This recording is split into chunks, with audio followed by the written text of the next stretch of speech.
जिंदगी में एक एक सांस बहुत कीमती है और एक एक सांस अंदर भरने के लिए इंसान कितनी मशक्कत करता है। जीवन में सांस अगर स्वस्थ हो तो व्यक्ति का जीवन आसान होता है, लेकिन अगर एक एक सांस को खींचने के लिए हमें इतनी मेहनत करनी पड़े तो ये जान लीजिए कि हमारा जीवन इतना आसान नहीं होगा।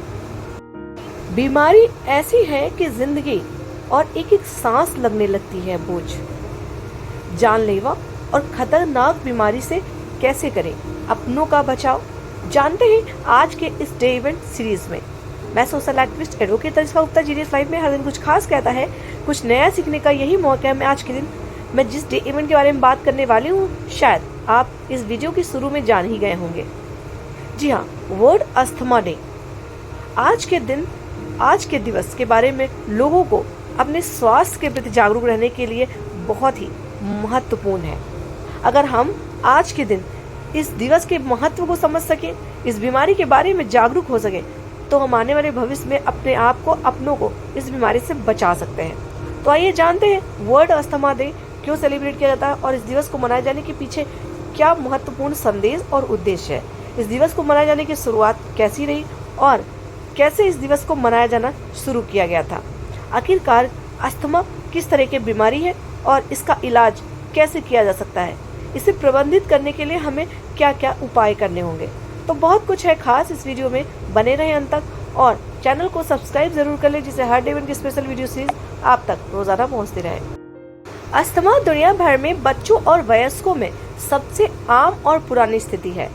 विश्व स्वास्थ्य संगठन WHO और अन्य शासकीय प्राधिकारियों द्वारा अस्थमा को निम्न और मध्यम आय वाले देशों में गरीबी का एक कारक और प्रभाव दोनों माना जाता है, क्योंकि ये बीमारी ऐसी है जिसमें लोगों को जागरूकता नहीं होती, जिसके कारण दिन पर दिन इसकी अव्यवस्था बढ़ती जाती है और व्यक्ति को परेशानी का सामना करना पड़ता है। धीरे धीरे ये बीमारी इतनी खतरनाक हो जाती है कि लोगों का जीवन दूभर हो जाता है। एक एक सांस जैसे कि शरीर पर बोझ लगने लगती है। तो आइए जानते हैं विश्व अस्थमा दिवस कब मनाया गया और इसको मनाए जाने की शुरुआत कैसी रही। ग्लोबल इनिशिएटिव फॉर अस्थमा ने दुनिया भर में अस्थमा के प्रति जागरूकता और देखभाल में सुधार के अपने प्रयासों के तहत 1998 में पहली बार विश्व अस्थमा दिवस की शुरुआत की थी। तब से ये दिवस स्वस्थ सेवा प्रदाताओं, रोगी समूह और सार्वजनिक स्वास्थ्य अधिवक्ताओं सहित विभिन्न संगठनों द्वारा समर्थित एक वर्षीय कार्यक्रम बन गया। पिछले कुछ सालों में विश्व अस्थमा दिवस ने अस्थमा रोगियों के सामने आने वाली चुनौतियों को उजागर करते हुए बेहतर प्रबंधन और रोकथाम के लिए रणनीतियों को बढ़ावा देने में महत्वपूर्ण भूमिका निभाई है। क्योंकि कोई भी बीमारी हो, यदि हम उसके बारे में अच्छे से जान लें तो उसके उपचार के बारे में हम जान सकते हैं और उसका प्रबंधन करना हमारे लिए थोड़ा सा आसान हो सकता है। आखिरकार अस्थमा है क्या? अस्थमा एक पुरानी श्वसन स्थिति है जिसमें वायु मार्ग में सूजन और संकुचन हो जाता है, जिससे घरघराहट, खांसी, सीने में जकड़न और सांस लेने में तकलीफ जैसे लक्षण नजर आने लगते हैं। ये सभी उम्र के लोगों को प्रभावित करता है और अगर ठीक से प्रबंधन ना किया जाए तो यह उनके जीवन की गुणवत्ता पर महत्वपूर्ण प्रभाव डाल सकता है। विश्व स्वास्थ्य संगठन के अनुसार दुनिया भर में लगभग 235 मिलियन लोग अस्थमा से पीड़ित हैं। यानी कि इतना बड़ा आंकड़ा अस्थमा से पीड़ित लोगों का है कि यदि लोग अभी भी इस बीमारी से जागरूक नहीं हुए तो एक दिन ये आंकड़ा और भी ज्यादा बढ़ सकता है और समस्या हमारे लिए अधिक जटिल हो सकती है। तो ये जानकारी तो थी कि अस्थमा आखिरकार कैसी बीमारी है। तो आइए जानते हैं कि अस्थमा के बारे में हमें जानकारी होने के बाद किस तरीके से रोकथाम करनी चाहिए। हमें अस्थमा के बारे में लोगों को जागरूक जरूर करना चाहिए। बहुत से लोग अस्थमा की गंभीरता को कम आंकते हैं या इसके लक्षणों को, ट्रिगर के बारे में जानकारी का अभाव रखते हैं। विश्व अस्थमा दिवस का उद्देश्य है कि जनता को इस बीमारी के बारे में अवेयर करना और इसके प्रबंधन और शीघ्र हस्तक्षेप के महत्व के बारे में लोगों को अवेयर करना है। तो आइए जानते हैं अस्थमा की इस घातक बीमारी से हमें रोकथाम कैसे करनी है। आखिरकार जो व्यक्ति अस्थमा का मरीज है उसको सुरक्षा कैसे प्रदान करनी है।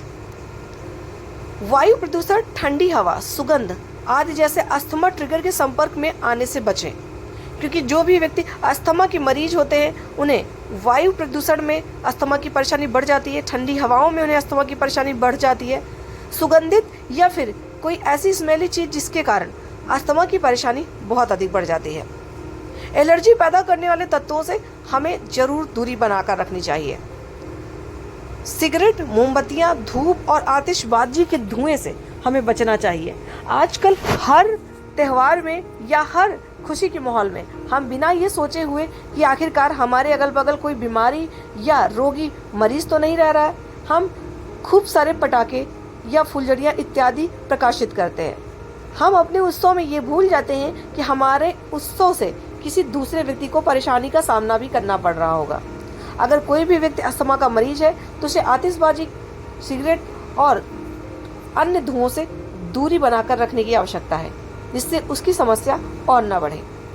बीमार लोगों से भी दूर रहने की ज़रूरत होती है, क्योंकि ऐसे लोगों को बहुत जल्दी दूसरों की बीमारी आ जाती है। यानी कि यदि सर्दी, फ्लू इत्यादि है तो ऐसे लोगों को उनसे दूर रहना चाहिए।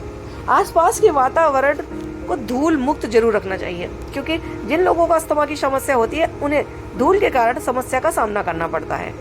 Pneumonia, diphtheria, tetanus, zoster vaccine और काली खांसी से बचाव के लिए समय समय पर टीकाकरण कराते रहें, जिससे आप अन्य बीमारियों की चपेट में आने से बच जाएं। अस्थमा की दवाएं जो लगभग निरंतर चलती हैं उनका अनुपालन करते रहें। कभी भी अस्थमा की दवाओं को बीच में ना छोड़ें, क्योंकि अस्थमा के मरीज के साथ ये समस्या होती है कि उसे थोड़ा भी आराम मिलता है तो उसे लगता है अब हमें दवाओं की आवश्यकता नहीं, जबकि अस्थमा की जो दवाएं हैं वो निरंतर लेने से मरीज को उसकी समस्या में थोड़ी सी राहत मिलती रहती है। लेकिन यदि वो दवाओं को बंद कर देता है तो उसकी समस्याएं और अधिक बढ़ जाती हैं। इसलिए अस्थमा के मरीजों को ध्यान रखना चाहिए कि उन्हें दवाएं बंद नहीं करनी। अस्थमा के मरीजों को थोड़ा गुनगुना पेय पदार्थ पीते रहना चाहिए, जिससे उनको अस्थमा की परेशानी कम महसूस हो। उन्हें गर्म पानी का उपयोग करना चाहिए, जिससे उन्हें अस्थमा की परेशानी का सामना कम करना पड़े। तो ये तो थी बहुत सारी ऐसी रोचक जानकारी जो अस्थमा के मरीजों से जुड़ी हुई हैं। अगर आपको अस्थमा दिवस की ये जानकारी पसंद आई तो इस वीडियो को समाज में उन लोगों तक साझा करें जिनके लिए अस्थमा एक समस्या बना हुआ है और उसके रोकथाम, उसके उपचार के बारे में वो नहीं जानते। अगर आप ऐसे ही लोगों को जागरूक करते रहेंगे, लोगों को इस डे इवेंट के बारे में बताते रहेंगे, तो शायद उन लोगों की समस्याएं थोड़ी सी कम हो जाएं। उम्मीद करते हैं आपको ये वीडियो पसंद आई। अगर पसंद आई तो चैनल को सब्सक्राइब कर लें, वीडियो को लोगों तक साझा करें। मिलते हैं अगले नए डे इवेंट के स्पेशल वीडियो सीरीज के साथ। तब तक आप सभी जागरूक रहें और लोगों को भी जागरूक करने में मदद करें।